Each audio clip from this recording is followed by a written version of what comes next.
Hello student, जीता इस channel में आप लोगों का स्वागत है। देखिए, आज मैं आप लोगों के लिए एक नया टॉपिक लेकर आया हूँ। मॉडर्न हिस्ट्री का है, रिवोल्ट ऑफ 1857। ये टॉपिक बहुत ही इंपॉर्टेंट है, चाहे सिविल सर्विस का एग्जाम हो, चाहे वनडे का एग्जाम हो, हर एग्जाम में यहाँ से क्वेश्चन पूछे जाते हैं। लेकिन ये जो टॉपिक होगा ये थोड़ा डिफरेंट तरीके से मैं आप लोगों के लिए लेकर चलूँगा। एक्चुअली में जितनी भी आप लोगों ने वीडियो देखी होंगी बेसिकली वो फैक्चुअल होती हैं, लेकिन यहाँ पर सिविल सर्विस में जो क्वेश्चन पूछे जाते हैं वो कॉन्सेप्चुअल होते हैं, तो मैं उस कॉन्सेप्ट को लेकर चलूँगा। देखिए, मेरा लगभग 20 ईयर का जो एक्सपीरियंस है, उन 20 सालों में जितने भी क्वेश्चन अभी तक आए हैं, हर क्वेश्चन को मैं लेक्चर में आपके साथ डिस्कस करता रहूँगा। और जैसे कि आप जानते हैं, मेरी पुरानी वीडियो भी आप लोगों ने देखी होंगी। मेरे जितने भी टॉपिक होते हैं उस टॉपिक से संबंधित जितने इंपॉर्टेंट क्वेश्चन होते हैं मैं उसका एक पेपर भी बनाता हूं। यदि आप लोग पेपर देने के इच्छुक हैं तो जीत आईएएस के टेलीग्राम चैनल से जुड़ सकते हैं, लेकिन वो पेपर आप तभी सोल्व कर पाएंगे जब आप पूरी वीडियो को देखेंगे। तो मैं शुरू करता हूं अब। देखिए, रिवोल्ट ऑफ 1857, यहाँ पर पहला क्वेश्चन यही पूछा जाता है कि जब 1857 का रिवोल्ट हुआ उस समय ब्रिटेन के पीएम कौन थे। तो मैं यहाँ नोट भी कर देता हूं, ब्रिटेन के जो पीएम थे, प्राइम मिनिस्टर, उनका नाम था पॉर्मस्टन। फिर एक नेक्स्ट क्वेश्चन पूछता है कि जब ये रिवोल्ट हुआ उस समय भारत के गवर्नर जनरल कौन थे। तो उस समय जो इंडिया के गवर्नर जनरल हैं उनका नाम था लॉर्ड कैनिंग। देखिए, लॉर्ड कैनिंग ही पहले वाइसराय भी यही बनेंगे। तो यहां से ये दो क्वेश्चन बहुत ही इंपॉर्टेंट है, ये ध्यान रखना है। अब बात आती है कि जो रिवोल्ट हुआ आखिर इसका नेचर कैसा था। देखिए, नेचर का मतलब होता है स्वभाव कैसा था। बहुत ही इंपॉर्टेंट क्वेश्चन है ये। यहाँ पर मैचिंग के लिए क्वेश्चन आप लोगों से पूछा जा सकता है और फैक्ट के रूप में भी पूछा जाता है। जनरली कुछ लोग कहते हैं कि 1857 की क्रांति यानी रिवॉल्यूशन। देखिए, क्रांति इसे नहीं कहा जा सकता। क्रांति का मतलब होता है जब किसी व्यवस्था में अमूलचूल परिवर्तन कर दें तो उसे क्रांति कहेंगे, लेकिन ऐसा तो यहां पर नहीं किया गया। कुछ लोग कहते हैं कि यह राष्ट्रीय विद्रोह था। भाई, राष्ट्रीय विद्रोह भी नहीं कहा जा सकता क्योंकि संपूर्ण भारत में तो यह फैला नहीं था। तो देखिए, यहां पर जो कोटेशन है वो मैं आपके साथ डिस्कस कर देता हूं। एक नाम आता है सर सैयद अहमद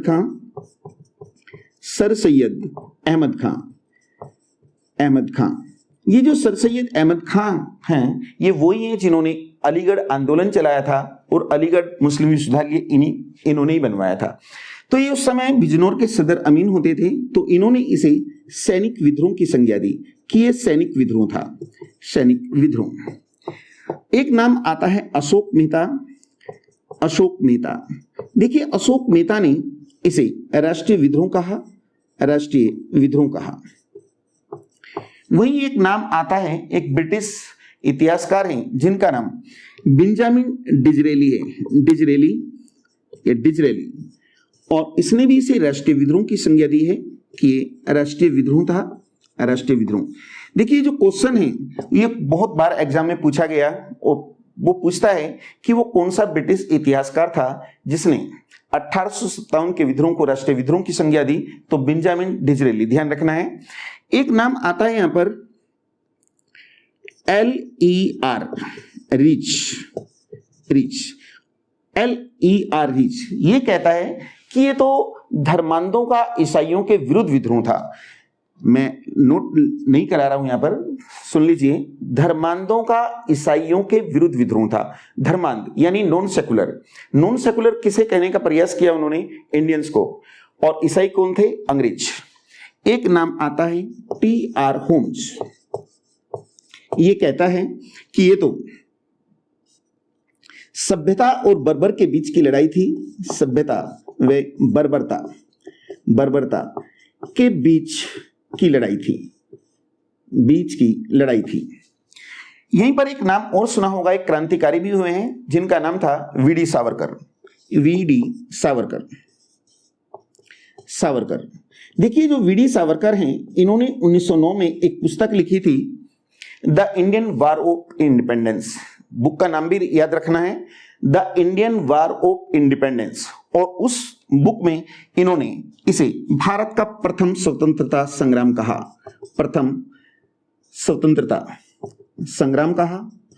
तो ये क्वेश्चन भी बार बार पूछा जाता है कि वीडी वो कौन इतिहासकार थे जिन्होंने 1857 के विद्रोह को प्रथम स्वतंत्रता संग्राम की संज्ञा दी।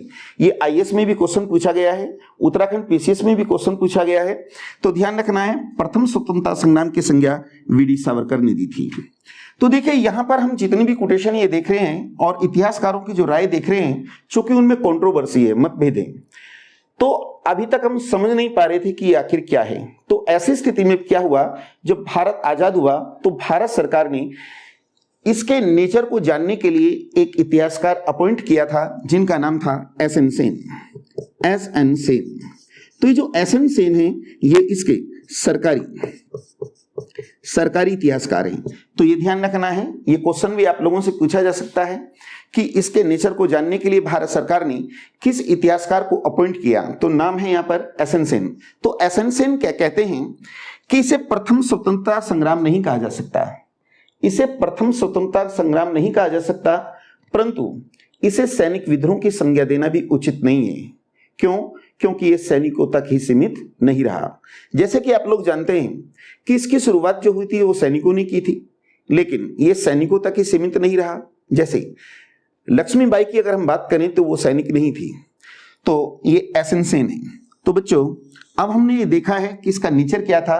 अब हम देखेंगे कि 1857 के विद्रोह के आखिर कारण क्या थे। तो विद्रोह के कारणों की बात करेंगे। जनरली सभी स्टूडेंट्स इस बात को जानते हैं कि उस समय चर्बी वाले कारतूस आए थे और चर्बी वाले कारतूसों के कारण विद्रोह हुआ था। सैनिकों ने इसीलिए विद्रोह किया। एक्चुअली में कारण नहीं था। विद्रोह के जो कारण थे उस समय की जो व्यवस्था थी वो उसमें खोजे जा सकते हैं। तो जो कारण है उसमें कुछ सामाजिक कारण है, सामाजिक कारण, इसके साथ साथ कुछ इकोनॉमिकल यानी आर्थिक कारण है, आर्थिक, कुछ राजनीतिक कारण है और कुछ धार्मिक कारण है, धार्मिक कारण। देखिए मेरा कहने का यहां पर यह प्रयास है कि जो चर्बी वाले कारतूस थे वो तो तत्कालिक कारण थे, वास्तविक जो कारण थे उस समय की जो व्यवस्था थी भारत की उसमें मौजूद थे। अर्थात ये कारण ऐसे थे जिसने भारतीयों में असंतोष पैदा किया था। मैं ये भी कह सकता हूं कि इन्होंने एक तरीके से पेट्रोल छिड़का था और जो चर्बी वाले कारतूस आए उन्होंने इसमें चिंगारी का काम किया था। तो देखिए सामाजिक कारणों में क्या क्या दे सकते हैं। पहली बात तो यह है कि जो अंग्रेज हैं ये भारतीयों के साथ काले और गोरे का भेदभाव करते थे। काले और गोरे का यानी इंडियंस जो हैं काले, उनके साथ भेदभाव हो रहा है, अपने आप को सुपीरियर शो करने की कोशिश करते थे। वहीं इन्होंने क्या किया, भारतीयों के जो सामाजिक रीति रिवाज थे उसमें हस्तक्षेप किया। देखिए सामाजिक रीति रिवाजों की अगर हम बात करें, जैसे 1829 में लॉर्ड विलियम बेंटिक ने एक रूल नंबर 17 के द्वारा सती प्रथा को बंद कर दिया। तो भारतीयों में इस कारण भी असंतोष फैला। जबकि लॉर्ड विलियम बेंटिक ने जो सती प्रथा को बंद किया था, यानी भारत में कुछ सोशल रिफॉर्म्स भी किए, ये भारतीयों के सहयोग से ही किए थे, जिसमें एक नाम आता है राजा राम मोहन राय का। उन्होंने एक पुस्तक भी लिखी थी बांग्ला भाषा में, संवाद कुमुदी, और उसके माध्यम से सती प्रथा का विरोध किया था। लेकिन जो कानून बनाया गया वो 1829 में बनाया गया था। चलो यहां पर मैं एक चीज और बता देना चाहूंगा। सती प्रथा को भारत में जो सबसे पहले बंद किया था, एक नाम आता है, पुर्तगाली गवर्नर होते थे अल्बुकर्क। उसने अपने क्षेत्र में, गोवा का जो क्षेत्र है यानी वेस्टर्न जो कोस्ट है वहां पर बंद किया था, लेकिन संपूर्ण भारत में इसने बंद किया। इसी तरीके से क्या हुआ, 1856 की अगर हम बात करते हैं तो लॉर्ड डलहौजी के समय ईश्वरचंद विद्यासागर के सहयोग से एक बिल लाया गया था और उसका नाम था विडो रीमैरिज एक्ट। यानी भारत के अंदर पहले विधवाओं का विवाह नहीं होता था, लेकिन अब इस कानून ने विधवाओं को विवाह करने की कानूनन वैधता प्रदान कर दी। इसी तरीके से भारत के अंदर एक बालिका शिशु वध होता था, उसको भी प्रतिबंधित कर दिया गया। तो भारतीयों को लग रहा था कि हमारे सामाजिक मामलों में हस्तक्षेप हो रहा है, तो इसलिए भारतीयों में असंतोष फैला था। वहीं हम इकोनॉमिकल रीजन जाने तो इसमें मेन चीज तो यह है कि अंग्रेजों ने नए नए टैक्स लगाए, टैक्स की दर बढ़ा दी, भारतीयों के उद्योग धंधे चौपट हो गए। तो कई इस तरीके से आर्थिक कारण भी हैं। वहीं हम राजनीतिक कारणों की बात करें तो देखिए इसमें क्या है, लॉर्ड डलहौजी ने जो अंतिम मुगल बादशाह था जिसका नाम था बहादुर शाह सेकंड, यानी जिसे बहादुर शाह जफर भी कहते हैं, उसे लाल किला खाली करने के लिए कहा कि लाल किला खाली करो, तो उसमें असंतोष था। इसी तरीके से एक 1853 में जो डलहौजी था, इस डलहौजी ने मुंबई में एक इनाम कमीशन गठित किया था और इस इनाम कमीशन के द्वारा बहुत से जमींदारों की जागीर हड़पी गई। इसके साथ साथ लॉर्ड डलहौजी ने आपण की नीति अपनाकर बहुत से राज्य हड़पे, अर्थात जो गोद लेने की प्रथा थी, गोद लेना यानी किसी बच्चे को एडॉप्ट करना, इसे बंद कर दिया। तो देखिए, गोद जो बच्चे को लिया जाता था, वर्तमान में भी हम देखें कि उसे एक लीगल राइट प्राप्त होते हैं, लेकिन अंग्रेजों ने बंद कर दिए। तो इस आधार पर जो राज्य हड़पे गए थे उनके नाम मैं यहां पर लिख रहा हूं, और ये ध्यान रखना है, यूपीएससी में क्वेश्चन पूछा गया है कि जिन जिन राज्यों को गोद यानी एडॉप्ट जो सिस्टम था के आधार पर हड़पा गया, उनको सीक्वेंस में लगाइए। तो देखिए, सतारा, जैतपुर, संबलपुर, उदयपुर, बघाट, उदयपुर, झांसी और नागपुर तो ध्यान रखना है, कुछ क्वेश्चन सीक्वेंस में लगाने के लिए होते हैं। तो सतारा, जैतपुर, संबलपुर, बघाट, उदयपुर, झांसी और नागपुर, ये ध्यान रखना है। इसी तरीके से राजनीतिक कारणों में एक नाम और दिया जा सकता है। एक जो अंतिम पेशवा था मराठा राज्य में, हम देखते हैं उसका नाम बाजीराव सेकंड था। तो उसका एक बेटा था, एक्चुअली में उसका कोई पुत्र नहीं था, तो उसने एक बेटे को एडॉप्ट किया था और उसका नाम था नाना साहब। तो इस नाना साहब की पेंशन बंद कर दी गई थी, इसलिए इसमें भी असंतोष था। तो यही कारण था कि कानपुर का जो नेतृत्व था वो नाना साहब ने किया था। इसी तरीके से हम देख सकते हैं कि जो अवध है, अवध यानी लखनऊ यानी अवध, वहां का एक नवाब होता था वाजिद अली शाह, उसके ऊपर कुशासन का आरोप लगा दिया गया और अवध को भी हड़प लिया गया। तो यहां भी विद्रोह फैला था। अब देखिए, धार्मिक कारणों की बात करें तो वीडी सावरकर कहते हैं कि जेल में राम और मोहम्मद, राम से तात्पर्य जो हिंदू धर्म के गुण हैं और मोहम्मद साहब से तात्पर्य जो मुस्लिम धर्म के गुण हैं, उनको गालियां दी जाती थी और ईसाई बनाने के प्रलोभन दिए जाते थे। वहीं पर क्या है, जैसे मंदिर और मस्जिद, आज भी हम देखते हैं जो हमारा एक फंडामेंटल राइट है, धार्मिक स्वतंत्रता का अधिकार, जो मंदिर और मस्जिद हैं उनकी संपत्ति आज भी टैक्स फ्री है, लेकिन यहाँ पर उनकी संपत्ति पर टैक्स लगा दिए गए। ईसाई बनाने के लिए प्रलोभन दिए जाते थे। तो ये जो जितने भी आप कारण देख रहे हैं, इन कारणों ने भारतीयों में एक असंतोष पैदा कर दिया, लेकिन विद्रोह की शुरुआत नहीं थी। यानी भारतीयों में गुस्सा तो पहले से ही है, अब एक बहाना चाहिए कि विद्रोह किस तरीके से किया जाए। तो अब एक देखते हैं हम तत्कालिक कारण जिसने इस असंतोष में चिंगारी का काम किया। तो तत्कालिक कारण पे अब हम चर्चा करेंगे। तत्कालिक कारण और इसमें दे सकते हैं सैन्य कारण। तो देखिए, एक बार मैं फिर आपके साथ डिस्कस कर देता हूं, विद्रोह का कारण ये नहीं है, विद्रोह के कारण तो वे थे जो मैं आपके साथ डिस्कस कर चुका हूं, लेकिन उन कारणों ने भारतीयों में असंतोष पैदा किया, ये तत्कालिक कारण है, यानी उस असंतोष में चिंगारी का काम इसने किया था। तो ये सैन्य कारण देखेंगे। तो देखिए, इसमें क्या हुआ, एक्चुअली में भारत के अंदर जो ब्रिटिशर्स आए थे उनके पास जो हथियारों में राइफल होती थी, एक नाम आता है ब्राउन बाउस राइफलें, ये होती थी लोहे की। तो इनके स्थान पर न्यू इनफील्ड राइफलें आई, न्यू इनफील्ड राइफलें आई। और इस राइफल का जो कार्टेज होता था, कार्टेज यानी कारतूस जो होता था, इसे मुंह से छीलना होता था। एक्चुअली में जैसे आप ये पेन देख रहे हैं, इस तरीके का कार्टेज होता था। तो यहां पर इस तरीके से पेस्ट यानी लुगदी के रूप में यहां पर गाय और सुअर की चर्बी लगाई जाती थी। तो इतना नुकीला था कि उसे ऐसे खोल नहीं सकते थे, तो मुंह से छीलना होता था। तो मुंह से छीलेंगे तो जो गाय और सुअर की चर्बी थी वो उस आदमी के होठों को टच कर जाती थी। तो उनका उद्देश्य ये था। अब देखिए, जो चर्बी का जो रोल है उस कारतूस से कुछ नहीं, उस कारतूस का रोल तो सिर्फ और सिर्फ इसे एक पेस्ट के रूप में यूज करना था, यानी जिससे ये आसानी से खुल जाए। अब ऐसा किया क्यों गया, सोचने की बात ये थी, चूंकि इसमें गाय और सुअर की चर्बी लगी थी। हिंदू जो धर्म है, अगर वो गाय की चर्बी को खाएगा या मुस्लिम सुअर को खाएगा तो ऐसे में क्या होगा, उसका ईमान भ्रष्ट हो जाएगा। और हमारा जो सोसाइटी है, हमारी जो हमारा समाज है, वो इस तरीके का इतना क्लिष्ट है। अगर हिंदू गाय या मुस्लिम सुअर खाएगा तो ऐसे में ऑब्वियसली उसका सोशल बाइकाट हो जाएगा, यानी सामाजिक बहिष्कार हो जाएगा। Man is the social animal, आदमी एक सामाजिक प्राणी है, उसे समाज चाहिए, लेकिन यहां पर उसका बाइकाट हो गया है। तो ऐसी स्थिति में क्या होगा, वो मजबूरन अब क्या अपनाएगा, ईसाई धर्म अपनाएगा। तो अंग्रेजों का उद्देश्य ये था कि जो इंडिया के अंदर सेना है, अगर वो भी ईसाई हो जाए तो भारत पे हमारी पकड़ मजबूत हो जाएगी।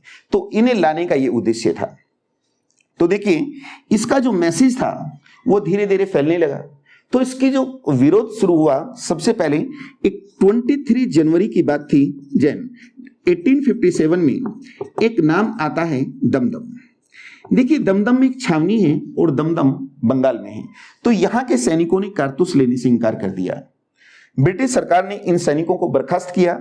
अब 26 फेब की बात थी, फेब 1857 में एक नाम आता है बहरमपुर के सैनिकों ने कारतूस लेने से इनकार किया तो ब्रिटिश सरकार ने इनको भी बर्खास्त कर दिया।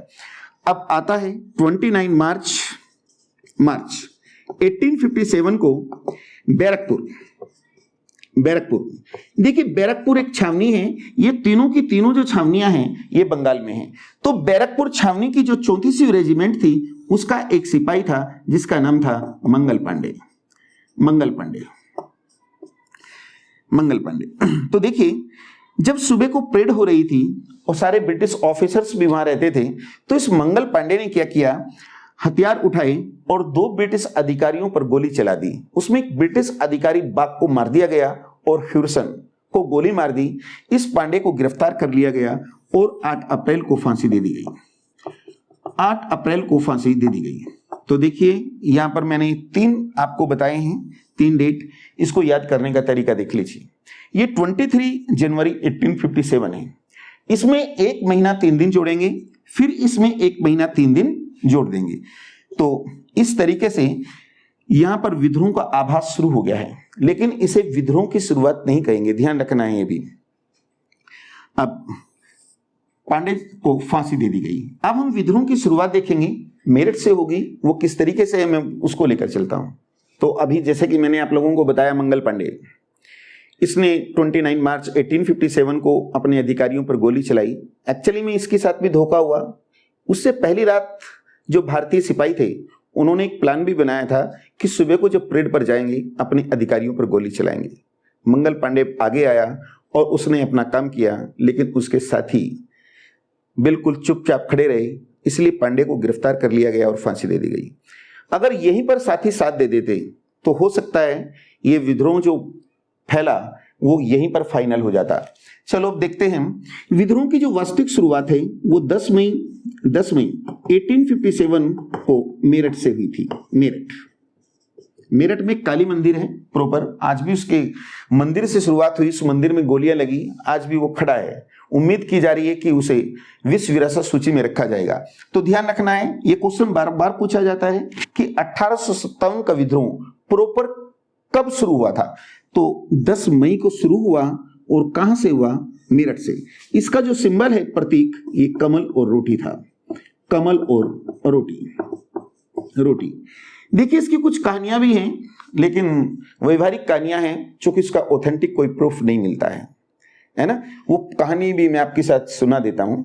एक्चुअली में कहा जाता है कि कुछ सिपाही मेरठ में एक बेगम ब्रिज है, वहां पर टहल रहे थे। सिपाही ने किसी महिला को कुछ बोल दिया होगा, तो उस महिला ने उसे कहा भी, अगर इतने बड़े बहादुर हो, इंडियंस हो, तुम बहादुर हो, तो अपने साथियों को रिहा करा लो। क्योंकि मेरठ के कुछ सिपाहियों ने कारतूस लेने से इनकार किया था, तो उनको बंदी बना रखा था। तो ऐसे में उन सिपाहियों ने हथियार उठाए और वहां के जो यूरोपियन सिपाही थे उनसे अपने साथियों को छुड़ा लिया। और वहां का जो अधिकारी था, ब्रिटिश अधिकारी हेविट, उन्हें रोक नहीं पाया। अब ये 10 मई को यहां से अब आगे करें क्या, चूंकि प्रॉपर कोई प्लान तो नहीं थी, तो यहां से ये दिल्ली के लिए चल दिए, दिल्ली के लिए, और 11 मई को दिल्ली पहुंचे और दिल्ली पर अधिकार कर लिया। देखिए 12 मई को जो अंतिम मुगल बादशाह था बहादुर शाह जफर, इसे अपना मुखिया चुन दिया। देखिए इसका वास्तविक नाम जो है वो बहादुर शाह सेकंड है, बहादुर शाह सेकंड। ये जफर नाम से एक पोएम लिखता था, तो इसलिए इसे बहादुर शाह जफर भी कहते हैं। तो इस मूवमेंट को, यानी जो ये चल रहा था, ये जो रिवोल्ट हो रहा है, इसके संचालन के लिए एक काउंसिल बनाई गई, परिषद बनाई गई, और इस परिषद का जो नेतृत्व है शुरू में मुगल शहजादे कर रहे थे, लेकिन बाद में जो इसका नेतृत्व है बरेली से एक नाम आता है यहाँ पर, बख्त खां, ये आया और इसने इसका नेतृत्व संभाला। कई बार एग्जाम में ऐसे भी पूछ लिया जाता है कि जो 1857 का विद्रोह था, प्रॉपर इसका नेतृत्व किसने किया था। देखिए प्रॉपर इसका जो आंसर है ये है, लेकिन ये आंसर अगर नहीं है तो आप इसे भी कह सकते हैं, ये ध्यान रखना है। यानी ये कहां से आया था, बरेली से। तो अब विद्रोह फैल चुका है। अब यहां पर हम एक टेबल के माध्यम से मैं आपको समझाऊंगा कि भारत के किस किस हिस्से में ये विद्रोह फैला था और किस किस ने इस विद्रोह का नेतृत्व किया था, और उस विद्रोह को दबाने के लिए किस किस ब्रिटिश सेनापति को अपॉइंट किया गया था। तो ये मैचिंग के लिए क्वेश्चन पूछा जाता है, और इस टॉपिक का जो सबसे महत्वपूर्ण है वो यही है। तो मैं एक टेबल के माध्यम से आप लोगों को समझाऊंगा कि ये विद्रोह प्रॉपर कहाँ कहाँ हुआ था। तो ये वे स्थान है जहां जहां पर ये प्रॉपर विद्रोह फैला था। सबसे पहले हम समस्त विद्रोह की बात करें तो देखिए अलग अलग स्थलों का नेतृत्व अलग अलग लोगों ने किया था, लेकिन समस्त विद्रोह के नेतृत्व की बात करें तो ये नाम आता है, अंतिम मुगल बादशाह है बहादुर शाह जफर, इसने नेतृत्व किया। एक्चुअली में इसका नाम तो बहादुर शाह सेकंड है, जफर इसलिए लिखते हैं क्योंकि जफर नाम से एक पोएम लिखता था, इसने किया। और यहीं पर दिल्ली में जब बहादुर शाह जफर को अरेस्ट किया जा रहा था तो एक ब्रिटिश ऑफिसर था जॉन निकलसन, मारा गया था। तो एक दूसरा ब्रिटिश ऑफिसर है जिसका नाम हडसन है। इस हडसन ने इसे हुमायूं के मकबरे से गिरफ्तार किया, और इस बहादुर शाह जफर को जो गिरफ्तार कराया गया था, कहा जाता है कि इसी का कोई सगा संबंधी है और उसका नाम है इलाही बख्श। ये भी नोट करना है आपको, जो इलाही बख्श इसने मुखबरी की थी। अब इसे गिरफ्तार करके रंगून से तात्पर्य है बर्मा। देखिए बर्मा को आज म्यांमार के नाम से जानते हैं, वहां इसे भेज दिया गया। और मेजर हैरियट एक नाम आता है, मेजर हैरियट, मैं लिख देता हूं, मेजर हैरियट की अदालत में इस पर मुकदमा चला था और 1862 में रंगून में ही इसकी मृत्यु हो गई। तो यहां पर एक बहुत इंपॉर्टेंट क्वेश्चन बन जाता है कि बहादुर शाह जफर पर मुकदमा किसकी अदालत में चला था, मेजर हैरियट की अदालत में चला था, ये ध्यान रखना है। अब हम दिल्ली की बात करते हैं तो देखिए दिल्ली के विद्रोह का जो नेतृत्व था, एक नाम आता है महकपरी, और इसे जीनत महल भी कहते हैं, जीनत महल ने किया था। इस क्वेश्चन की एक छोटी सी कहानी मैं आपको डिस्कस कर देता हूं। 2003 में क्वेश्चन यूपीपीसीएस में पूछा गया था कि दिल्ली के विद्रोह का नेतृत्व किसने किया था। चूंकि यहां पर दिल्ली का ही बहादुर शाह जफर है, तो अधिकांश जो निशान लगाए थे वो इस पे लगाए गए थे। चूंकि महकपरी या जीनत महल कहीं नाम नहीं लिखा, और ये जो आंसर जब मिला तो 6th क्लास की एनसीईआरटी में मिला था। तो कई बार क्या होता है, जो छोटे छोटे क्वेश्चन है या बड़े भी क्वेश्चन है, तो वो मामूली सी जो बुक होती है 6th क्लास जैसी, उसमें भी मिल जाता है। अब हम बरेली की बात करते हैं। बरेली, देखिए बरेली के विद्रोह का नेतृत्व खान बहादुर खान ने किया। खान बहादुर खान आता है, बहादुर खान इसने किया। लखनऊ की बात करें तो लखनऊ में बेगम हजरत महल है, बेगम हजरत महल। एक्चुअली में यहाँ का शासक वाजिद अली शाह था, उस पर कुशासन का आरोप लगा दिया गया और उसे गद्दी से उतार दिया गया। तो जो बेगम हजरत महल है, अपने बेटे, इसके बेटे का नाम है बिजलिस कादिर, उसे यहाँ की सत्ता दिलाना चाहती थी। अब बात करेंगे कानपुर की, तो देखिए कानपुर का नेतृत्व नाना साहब ने किया था, नाना साहब। ये अंतिम पेशवा जो था बाजीराव सेकंड, उसका एक एडोप्शन है, इसकी पेंशन बंद कर दी गई थी, इसलिए इसमें असंतोष था। इसका वास्तविक नाम एग्जाम में पूछ लिया जाता है, तो इसका वास्तविक नाम धोंदू पंत, ये ध्यान रखना है। इसके एक सहयोगी हैं जिनका नाम तांतिया टोपे है, तांतिया टोपे। ये जो तांतिया टोपे हैं, रामचंद्र पांडुरंग इसका वास्तविक नाम है, रामचंद्र पांडुरंग इसका वास्तविक नाम है। तो देखिए कई बार इनके वास्तविक नाम भी एक एग्जाम में पूछ लिया जाता है।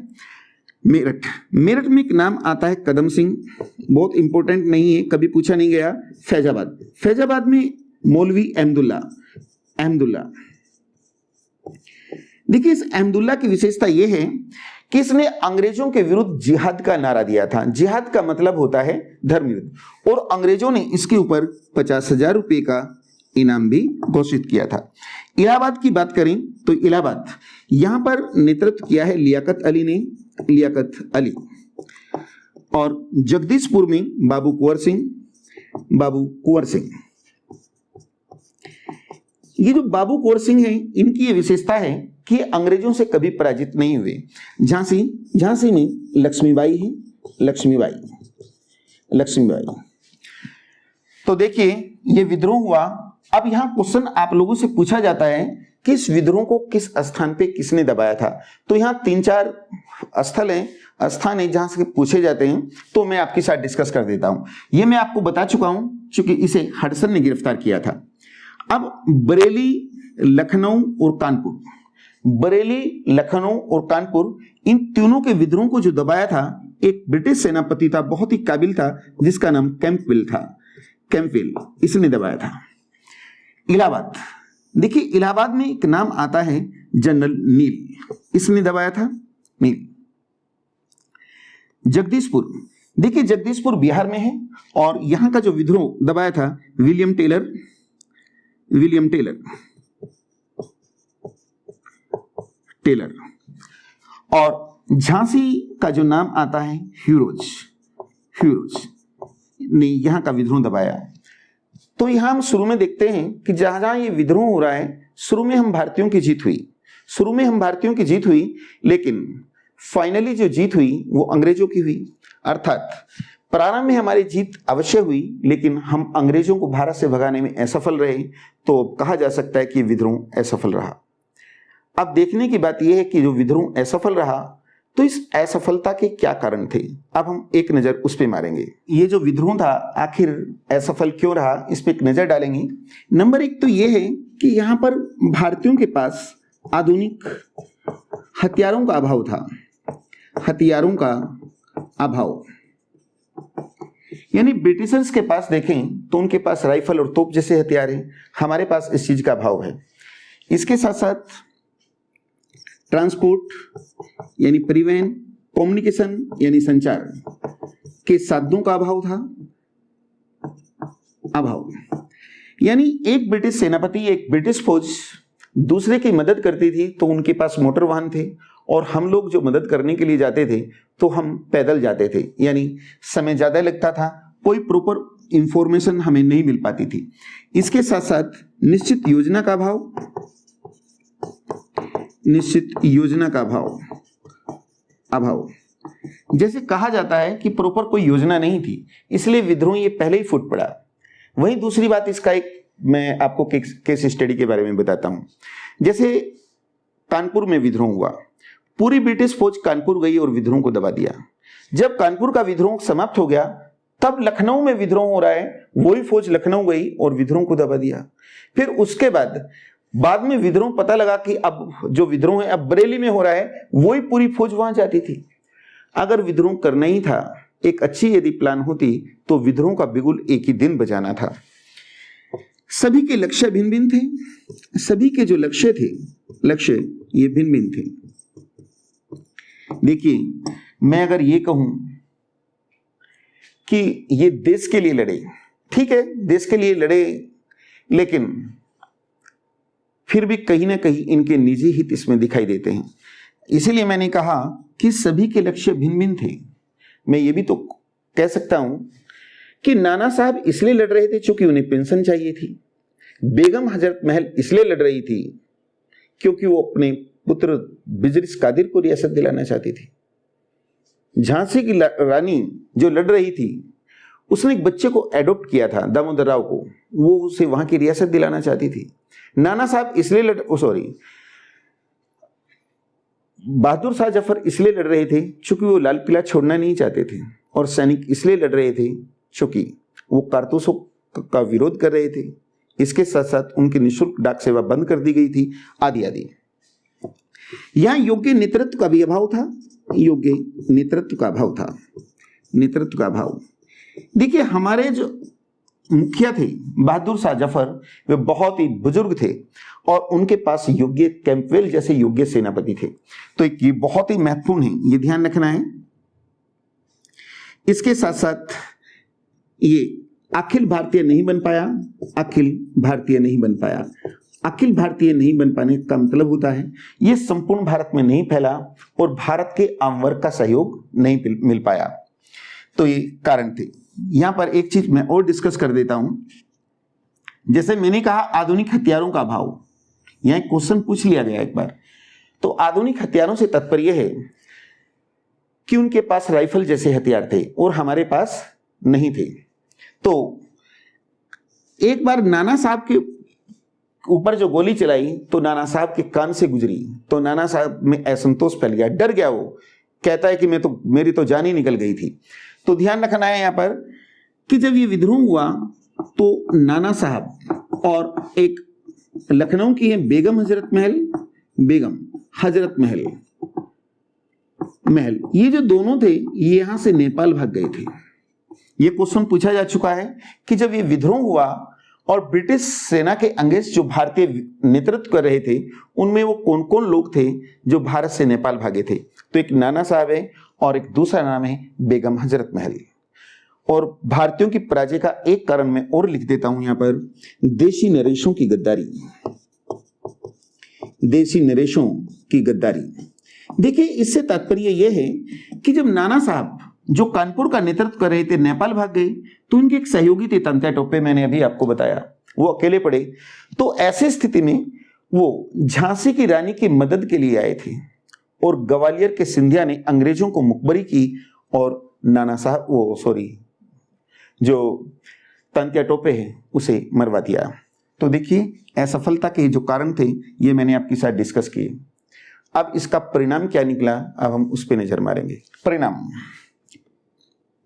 ये जो मुगल शासन था, मुगल शासन ये हमेशा के लिए समाप्त हो गया। इसके साथ साथ ब्रिटिशर्स ने यह भी घोषणा की है कि अब किसी देसी रियासत को नहीं हड़पा जाएगा, यानी जो देसी रियासत है इसका विलय नहीं किया जाएगा। वो इसलिए घोषणा की क्योंकि जब ये 1857 का तूफान आया था, इस तूफान में इन देसी नरेशों ने अंग्रेजों की मदद की थी। भारतीयों के जो सामाजिक मामले हैं, सामाजिक मामले, इन मामलों में कोई हस्तक्षेप नहीं किया जाएगा। और इसके साथ साथ जो ईस्ट इंडिया कंपनी थी, ईस्ट इंडिया कंपनी, इसका जो शासन था ये शासन समाप्त कर दिया गया। एक्चुअली में शासन इसलिए समाप्त किया गया, ब्रिटिश सरकार जो ब्रिटेन में बैठती थी उसका मानना था कि ईस्ट इंडिया कंपनी की जो नीतियां हैं वो इस तरीके की हैं कि इससे भारतीयों में असंतोष फैला है, इसलिए विद्रोह हुआ। तो ये शासन समाप्त कर दिया गया और ब्रिटिश शासन, भारत का जो शासन था ब्रिटिश क्राउन अर्थात ताज को सौंप दिया गया। भारतीयों की देखरेख करने के लिए एक इंडियन काउंसिल बनाई गई जिसमें 15 सदस्य और एक इंडियन सेक्रेटरी यानी भारत सचिव को नियुक्त किया गया। देखिए, जो ब्रिटिश सेना थी उसमें भारतीय और ब्रिटिशर्स का जो रेशियो होता था 5:1 होता था। तो इसमें जो 5 थे वो इंडियंस थे, इनकी संख्या घटा दी गई, संख्या घटाई गई।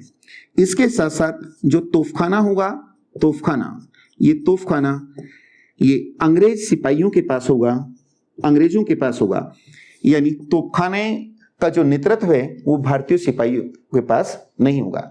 तो देखिए, ये जो 1857 का जो विद्रोह था ये पूरा टॉपिक मैंने आपके साथ डिस्कस किया है। अगर ये वीडियो अच्छी लगी हो तो प्लीज लाइक कीजिए, कमेंट्स कीजिए। Thank you.